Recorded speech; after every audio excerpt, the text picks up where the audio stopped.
देखिए बच्चों, आज आपका जो चैप्टर है तीसरा, today we are proceeding towards the end of the lesson. आज बच्चों इस चैप्टर का क्या होगा, इसका उज्जीर्ण होगा, अर्थात इसका समझ गए आप अंत होगा। Please open your textbook at page number 35।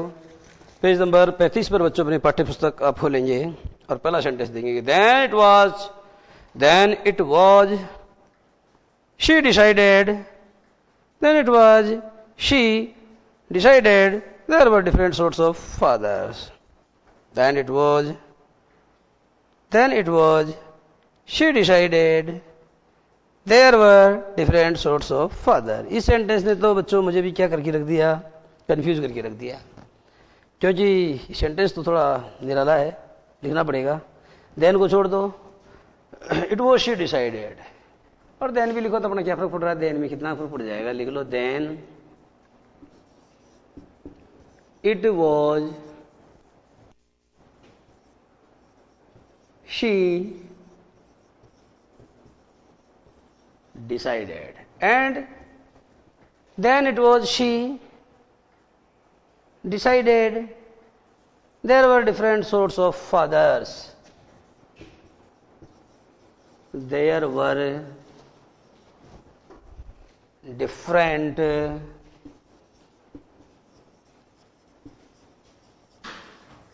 sorts of fathers। कहना तो इसमें ये चाहती, ये जो है बच्चों, जो कैथरीन मैन्सफील्ड है, वो जो आपकी राइटर है, वो क्या कहना चाहती है। तो बच्चों पहले थोड़ा सा ऊपर वाला समझाऊंगा ताकि आपको इसकी बात एक बार समझ में आ जाए। The McDonalds lived next door. Next door का मतलब बच्चों क्या बताया था मैंने, इन नेबरहुड। द मैकडोनाल्ड्स का मतलब होता है the members of the McDonald family dwelt और लिव्ड इन नेबरहुड, माने मैकडोनाल्ड परिवार के जो सदस्य थे वो पड़ोस में रहते थे। कौन सा टेंस है बच्चों, वर्ब की सेकंड फॉर्म आ रही है। अब आप में से कोई बच्चा मुझसे ये पूछ सकता है कि साहब ये बताओ, अगर ये सेकंड फॉर्म है तो फिर ये कौन सी फॉर्म है। तो बच्चों ये थर्ड फॉर्म है और ये सेकंड फॉर्म है, तो फिर अंतर क्या है। अंतर ये है बच्चों कि जब जब ये अकेली आएगी तो सेकंड फॉर्म होगी, और जब ये किसी भी एचवी को अपने साथ लाएगी, 24 एचवीज आर देयर आर 24 एचवीज। आ गई समझ में।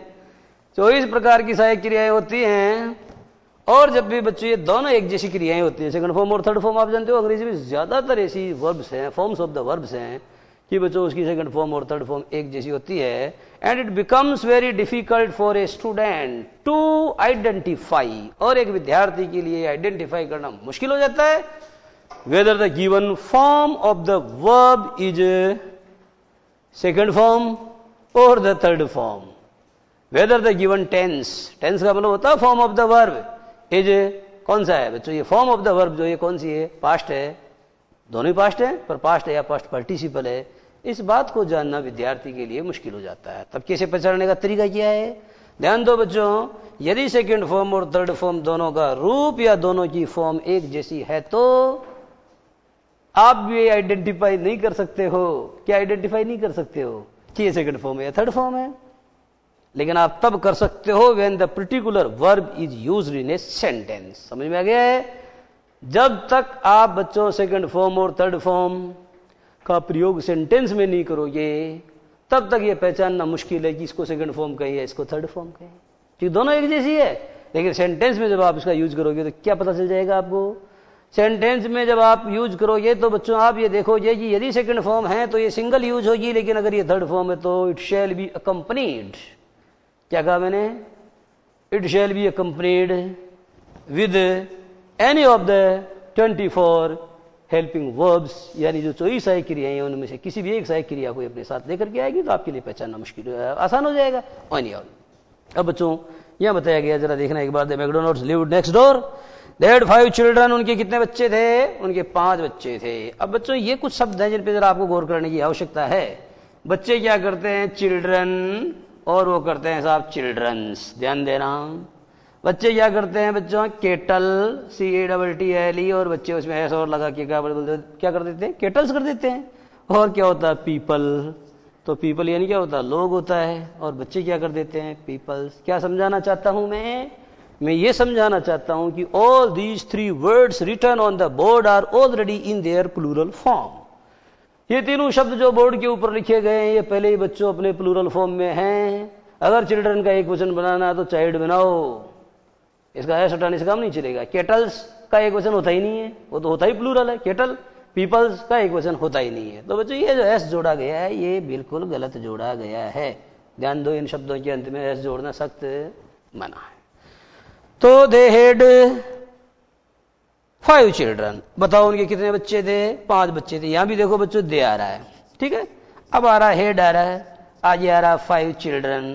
अब बच्चों इसमें क्या होता है कि आपसे जब हम पूछते हैं कि बताओ बच्चों इस वाक्य में कौन सा टेंस है, तो बच्चे बोलते साहब हेड आ गया, और सर ने बताया था हेड आते ही कौन सा होता है, पास्ट परफेक्ट। लेकिन बच्चों सर ने आपको ऐसा नहीं बताया था कि हेड आते ही पास्ट परफेक्ट होता है। सर ने आपको यह बताया था कि हेड के साथ यदि वर्ब की third form I mean the past participle form of the verb का प्रयोग होता then only the sentence shall be in past perfect tense.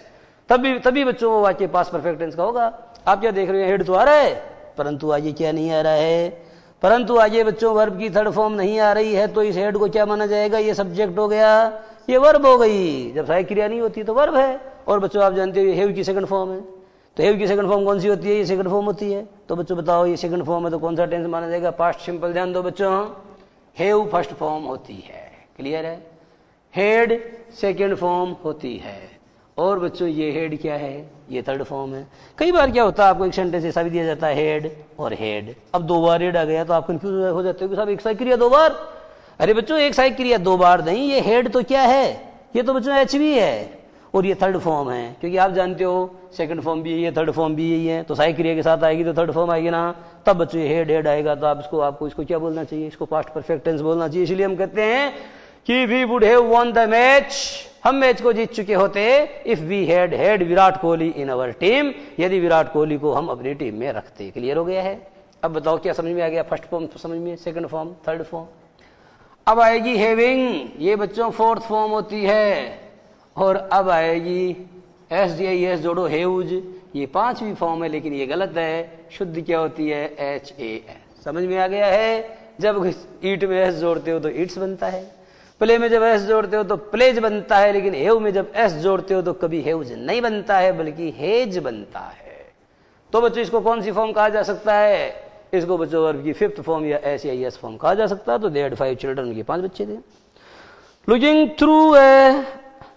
Looking through, देखो बच्चों लुक का मतलब क्या होता है, मैंने कहा था लुक में आईएनजी जोड़ना सख्त मना है। जैसे मैंने हुआ you are looking at the board, आप बोर्ड की तरफ देख रहे हो, तो कोई समस्या नहीं है, आप आईएनजी जोड़ सकते हो। लेकिन मैंने आपको कहा यू लुक ब्यूटीफुल, तुम खूबसूरत दिखती हो। बच्चों बताओ मैंने दिखती हो क्यों बोला, क्योंकि मैंने ब्यूटीफुल का प्रयोग किया है, और ब्यूटीफुल से पता चल रहा है कि मैं किसी स्त्री को, किसी लड़की को, किसी मादा को संबोधित कर रहा हूं, क्योंकि ब्यूटीफुल एक ऐसा वर्ड है that can never be used for masculine gender.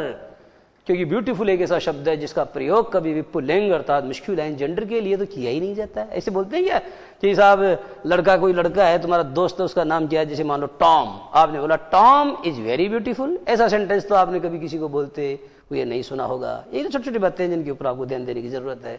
जैसे मैंने आपको कहा आई लव यू बोलते हैं, लेकिन क्या किसी को आपने आई एम लविंग यू बोलते हुए देखा है या सुना है, नहीं सुना होगा, क्योंकि आई एम लविंग यू तो होता ही नहीं है।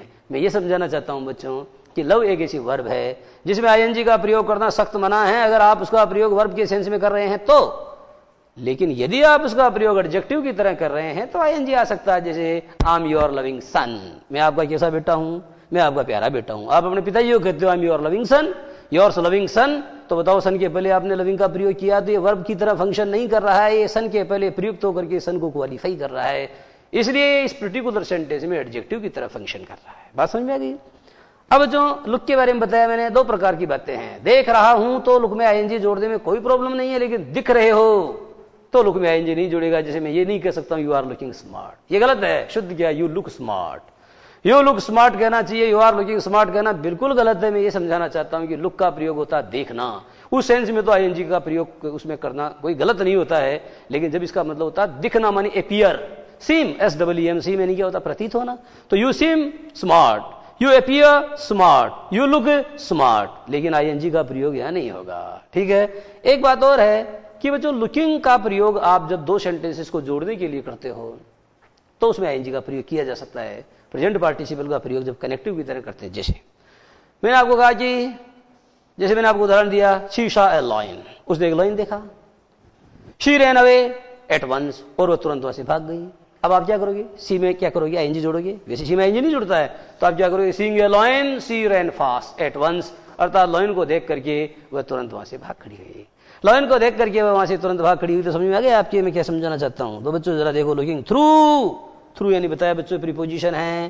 थ्रू का मतलब क्या होता है जरा बताना, थ्रू यानी होता है जरा बताओ। जैसे मैंने आपको कहा कि सुरंग में से होकर के गए, थ्रू द टनेल, जंगल में से, घने जंगल में से होकर के गए, थ्रू द डेंस फॉरेस्ट। उसी तरीके से मैंने आपको कहा कि चोर आया खिड़की में से, तो क्या कहोगे, the thief came through the window. तो थ्रू का मतलब समझ में आ गया है, थ्रू का मतलब किसी में से होकर के आने को थ्रू बोलते हैं। तो looking through a gap in the fence, fence का मतलब होता है दीवार या प्राचीर। तो प्राचीर के अंदर एक दरार है और उस दरार में से, उस गैप में से देखते हुए लड़की ने देखा था। और क्या देखा था बच्चों उसने, the little girl saw them, little girl ने उनको देखा, playing tag in the evening, उन्होंने देखा, उस बच्ची ने देखा कि the McDonald, the members of the McDonald family were playing tag in the evening, अर्थात शाम के समय वो क्या कर रहे थे, टैग खेल रहे थे। टैग कोई खेल होता होगा, अपने को क्या पता कैसा होता है ना। तो the father with the baby, यानी पिताजी क्या कर रहे थे, जो बेबी जिसका नाम माओ था, ऑन ही शोल्डर्स, यानी पिताजी अपनी बेटी, छोटी सी बच्ची जिसका नाम माओ था, उसे अपने कंधों पे ऊंचे हुए थे, अपने कंधों के ऊपर रखे हुए थे, वो धारण किए हुए थे।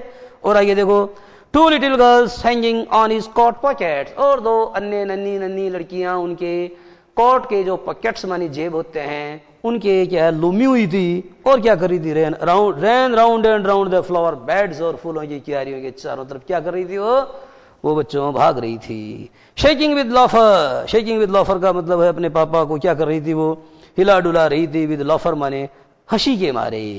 वंस, देखो वंस का प्रयोग किस में होता है, प्रेजेंट सिंपल में, लेकिन वंस का प्रयोग कहां होता है, पास्ट सिंपल में भी होता है। Once she saw the boys, जैसे कैसे होता है प्रेजेंट सिंपल में, मैंने आपको he comes here once a week, वो आता है सप्ताह में सिर्फ एक बार।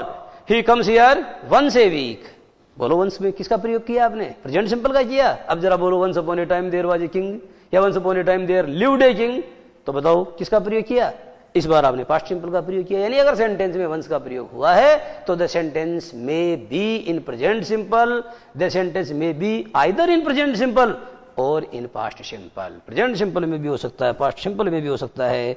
आगे देखो बच्चों, once she saw the boys turn the hose on him, एक बार उसने देखा कि बच्चों ने मिलकर क्या किया, पापा के ऊपर जो बड़ा सारा पाइप है वो पाइप खोल करके पानी छिड़क दिया, फिर भी पापा हंस रहे हैं।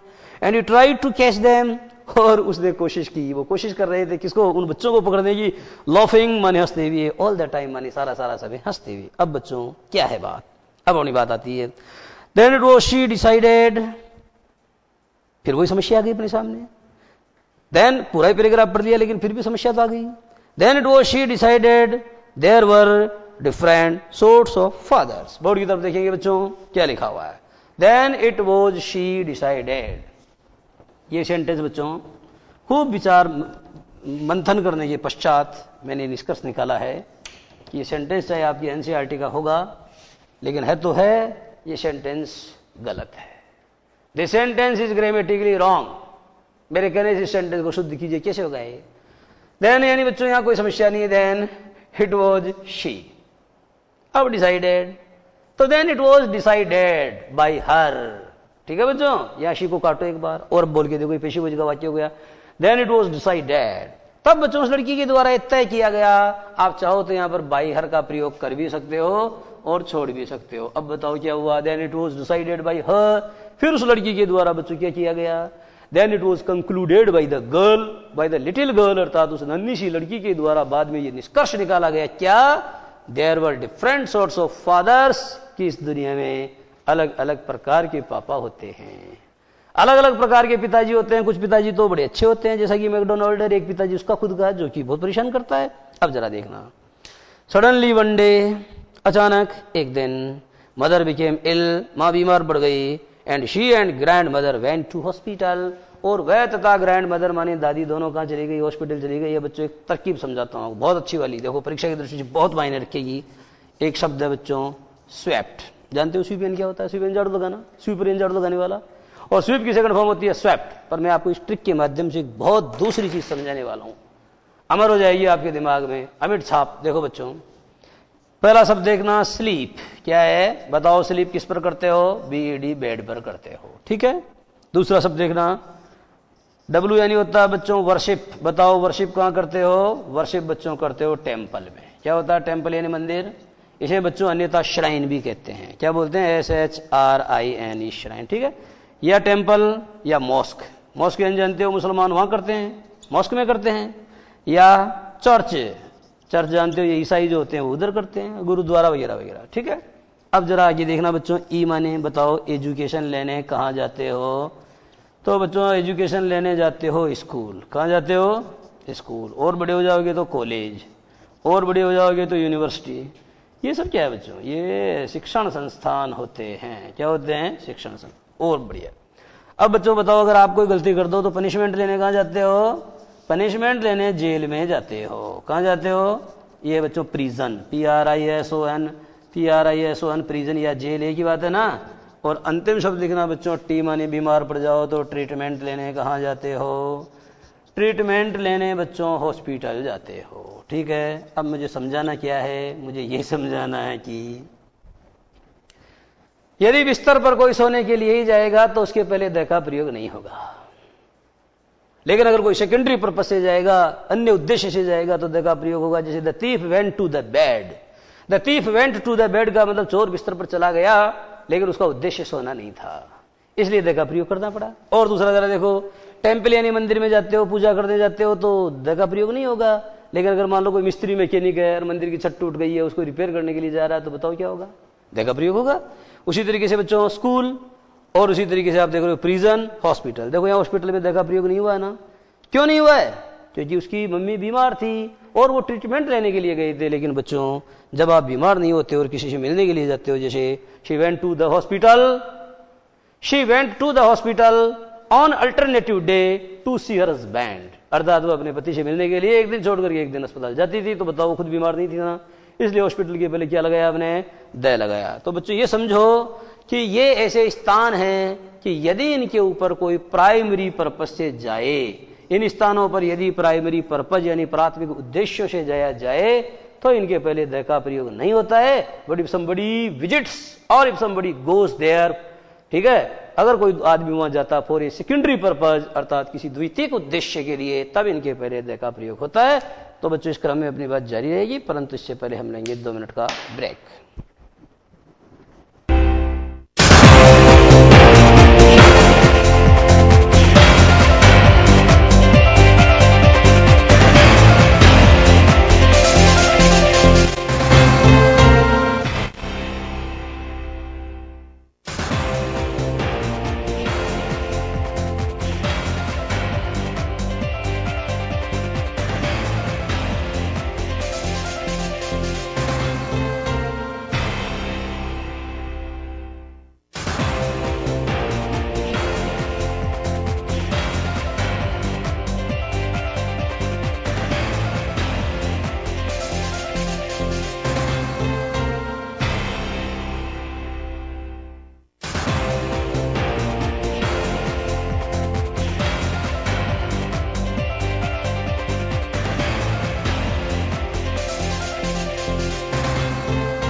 Late us continue the lesson. तो बच्चों आप समझ रहे हैं, then it was she decided, तो शी तो हटेगा, then it was decided by her, और तब उसके द्वारा यह तय किया गया क्या? दैट इसमें नहीं है बच्चों, लेकिन ये अंडरस्टूड है that there were different sorts of, there were different types of, there were different kinds of fathers. अलग अलग प्रकार के बाप होते हैं इस दुनिया में, कुछ प्यार करने वाले होते हैं, कुछ दंड देने वाले होते हैं, है ना। तो इस तरीके की वो बच्ची ये सोच रही है। लेकिन वैसे बच्चों एक चीज अच्छे से समझ लो, इस दुनिया में यदि आपका कोई सबसे बड़ा शुभ चिंतक है तो वो आपका पिता है। इससे बड़ा शुभ चिंतक इस दुनिया में आपको कोई दूसरा नहीं मिल सकता है, ये कड़वा सच है, ठीक है, इसको स्वीकार करो। सडनली माने होता all of a sudden, suddenly एक एडवर्ब है, और ऑल ऑफ ए सडन एक क्या एडवर्ब फ्रेज है। All of a sudden one day mother became ill, यानी एक दिन क्या हुआ, मम्मी बीमार पड़ गई, and she and grandmother went to hospital, और वह तथा दादी माँ कहाँ चली गई, अस्पताल चली गई। अब बताओ, बेटी को अकेले घर छोड़ के चले गई, तो घर पे बेटी अकेली है, शाम को पापा है। अब बच्ची डरती है रात को, तो दादी के पास चल जाती है, लेकिन दादी नहीं है। अब देखो क्या होता है, the little girl left, the little girl was left alone, the little girl was left single, लड़की को अकेली छोड़ा गया इन द हाउस, माने घर में, विद लाइस, विद एलिस। तो ये जो एलाइस है बच्चों, ये कौन है, द कुक। कुक कौन होता है, कुक होता है खानसामा। खानसामा कौन होता है, बावर्ची। बावर्ची कौन होता है, रसोई में खाना बनाने वाला, रसोईया। क्या होता है, रसोईया। तो बच्चों उस नन्ही सी लड़की को, जो एलिस नामक बावर्ची है, उस लड़की के साथ, एलिस भी एक लड़की है, कोई लड़की है, कोई बड़ी औरत है, तो उसके साथ में उस छोटी सी बच्ची को क्या छोड़ा गया घर में अकेला। That was all right in the day time, that was all right in the day time, माने दिन में तो क्या था, सब कुछ ठीक ठाक था। Nothing was wrong, nothing went wrong during the day time, अर्थात दिन के समय के दौरान तो कुछ भी गड़बड़ी नहीं हुई। But while alias was putting her, ध्यान दो बच्चों, पकड़ो इस बात को, एक बहुत अच्छी बात है। अगर किसी सेंटेंस में बच्चों वाइल का प्रयोग हो रहा है, किसका प्रयोग हो रहा है, वाइल का प्रयोग, WHIL। देखना, वाइल का मतलब होता है बच्चों जबकि, वाइल यानी क्या होता है, जबकि, और वेन यानी होता है इसका मतलब होता है जबकि। अब बच्चों ये ध्यान दो, अगर किसी वाक्य में वाइल का प्रयोग हो रहा है तो उसके आगे वाला जो सेंटेंस है उसमें पास्ट कंटिन्यूअस टेंस का प्रयोग होना अधिक संभाव्य होता है, ठीक है। जैसे मैं आपको दूसरा उदाहरण देता हूं कि she got her leg fractured while she was running after the bus, उसने अपनी टांग को फ्रैक्चर करवा लिया जबकि वह बस के पीछे भाग रही थी। उसने अपनी टांग को फ्रैक्चर करवा लिया बच्चों, कब करवा लिया, जबकि वह अपनी बस के पीछे भाग रही थी। तो बच्चों जरा देखना, but while alias was putting her, लेकिन जबकि एलाइस उसको क्या कर रही थी, बिस्तर पर सुला रही थी, पुटिंग हर टू बेड। परंतु जब पुटिंग हर टू बेड का मतलब होता है पुट समबडी टू बेड का मतलब सुलाना, अर्थात लेकिन जब एलाइस उसको बिस्तर पर सुला रही थी, she became suddenly afraid, she suddenly became frightened, अर्थात वह यकायक या वह अकस्मात भयभीत हो गई। What shall I do if I have a nightmare, वो कह रही है कि अगर मुझे सपना आएगा तो मैं क्या करूंगी। नाइटमेयर का मतलब क्या होता है बच्चों, देखो आपको दो तीन सब समझा देते हैं। ड्रीम सब जानते हो बच्चों, ड्रीम तो गाना भी सुनते हो किसी शायर की गजल, ड्रीम गर्ल, तो ड्रीम मानी क्या होता है, ड्रीम वर्ल्ड, स्वप्न लोक। तो यहां बच्चों में ये कहना चाहता हूं कि ड्रीम मानी क्या होता है, सपना। सपना क्या होता है, ध्यान दो, which is not possible in real life. क्या बोला हमने, which is not possible in real life, जो असल जिंदगानी में मुमकिन न हो वो ख्वाब होता है, वो सपना होता है। जब वो पूरा हो जाता है तब वो हकीकत बन जाता है, वो यथार्थ बन जाता है, वह वास्तविकता बन जाता है। ड्रीम एक शब्द देखा आपने, दूसरा शब्द देखो नाइटमेयर। ये क्या होता है बच्चों, नाइटमेयर का मतलब क्या होता है, नाइट तो सब जानते हो और मेयर क्या है, मेयर का मतलब तो आप जानते हो, हॉर्स यानी घोड़ा और मेयर यानी घोड़ी। तो बच्चों इसका मतलब रात की घोड़ी नहीं होता है, इसका मतलब होता है खराब सपना। एक तो सपना ऐसा है कि जिसके अंदर आपको आराम से राम जी दिखें, तो अच्छा सपना है। लेकिन एक सपना ऐसा है कि साहब आपको पता नहीं रात में कोई वो देखे, क्या बोलते हैं, कसाई चाकू लेके आए, आपको मारने के लिए आए, है ना, और बड़ा खतरनाक आदमी दिखे, समझ में आ रही है। तो खतरनाक आदमी उठाइए, आपसे सवाल कराए मुश्किल, तो बच्चा डर जाता है। तो मेरा मतलब ये है कि अरे रात को तो सोने दो यार, रात को भी वो सवाल थोड़ी चलेंगे।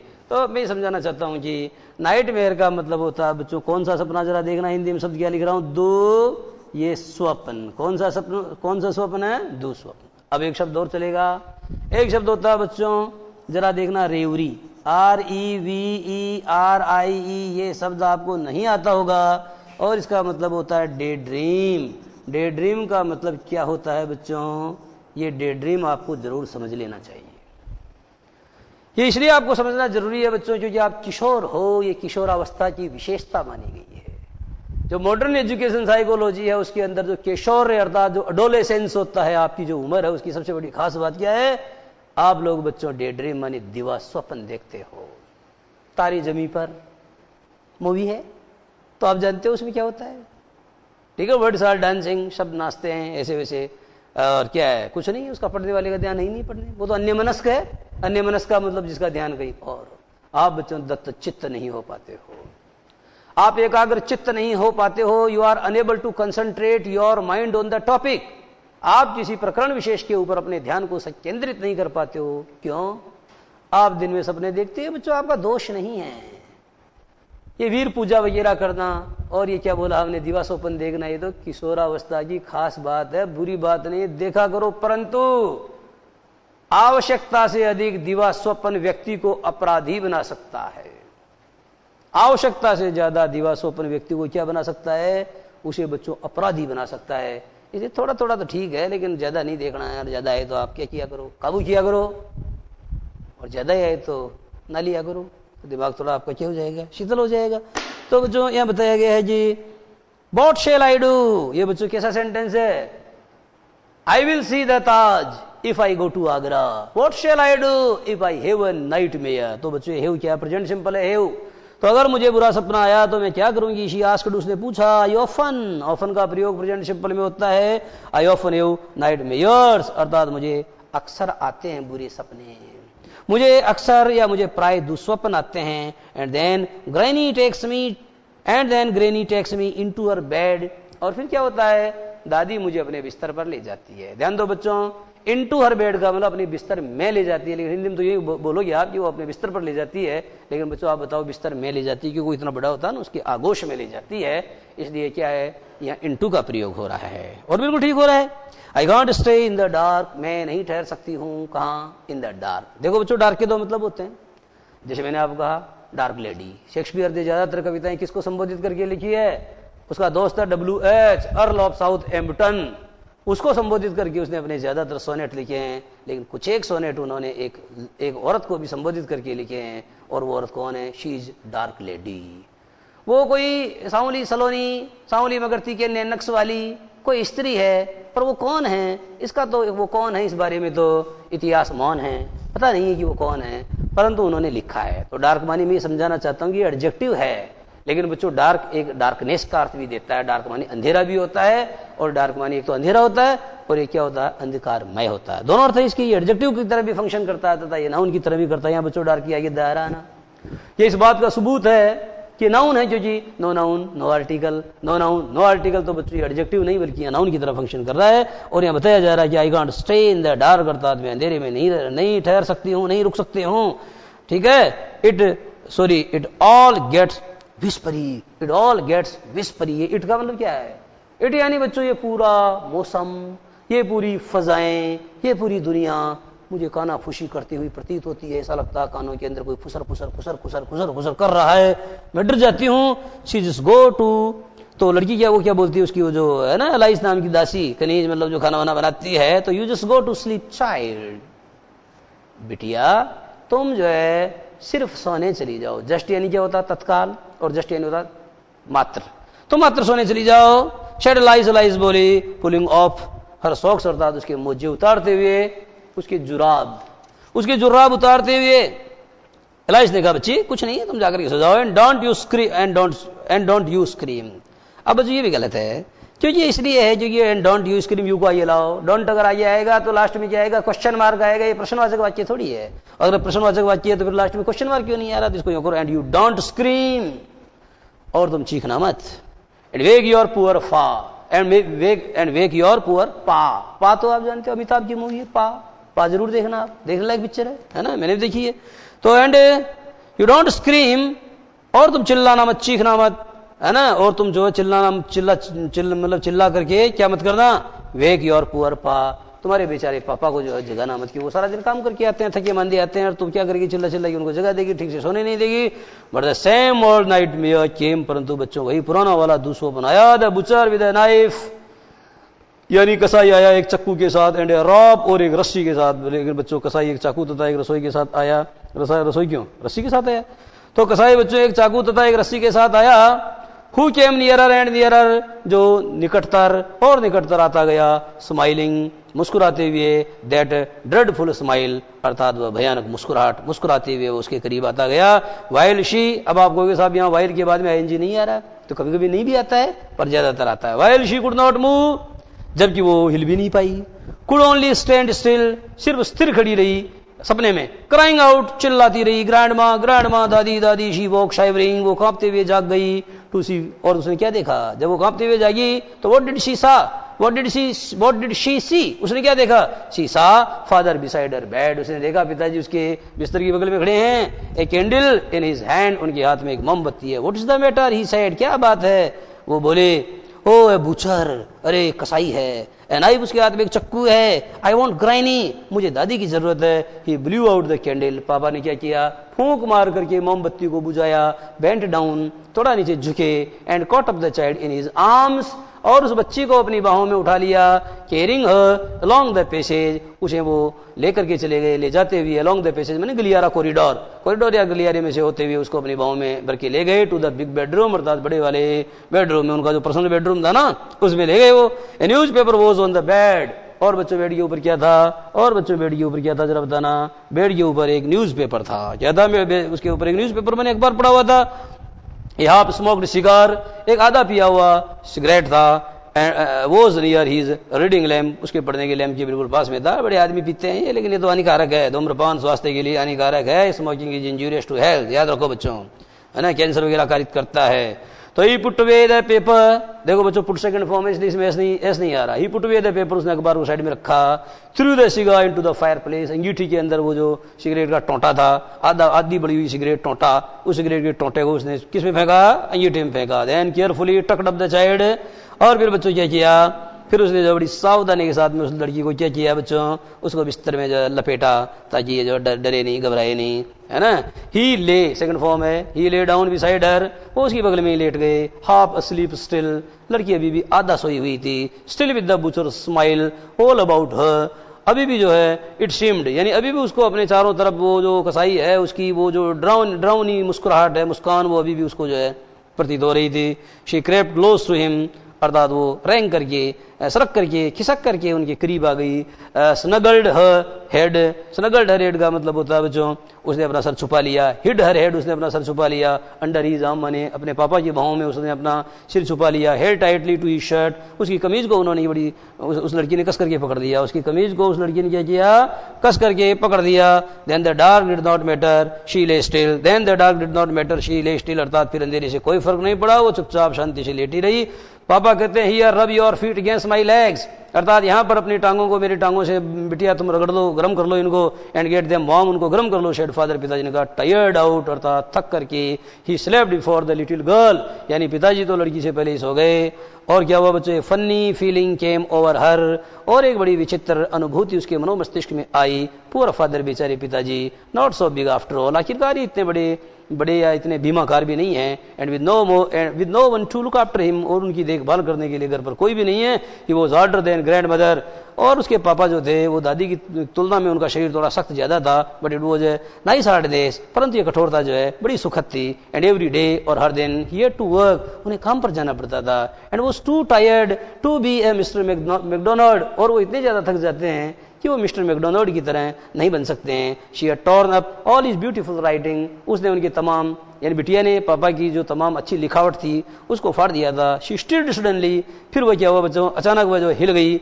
मूड एंड साइड, और उसने आह भरी या वो कराही। व्हाट इज द मैटर, क्या बात है, आस्क्ड हर फादर, उसके पिताजी ने पूछा। अनदर ड्रीम, फिर कोई दूसरा ख्वाब आया क्या? Oh said the little girl, लड़की ने कहा, नहीं, my head is on your heart, मेरा सर आपके दिल पर है। I can hear it going, मैं इसको धड़कते हुए सुन सकती हूं। What a big heart you have got father dear, पापा आपको भगवान ने कितना विशाल दिल दिया है। इस तरह से बच्चों आज की बात यही समाप्त, और आइए वाली बात अगली क्लास में। नमस्कार बच्चों।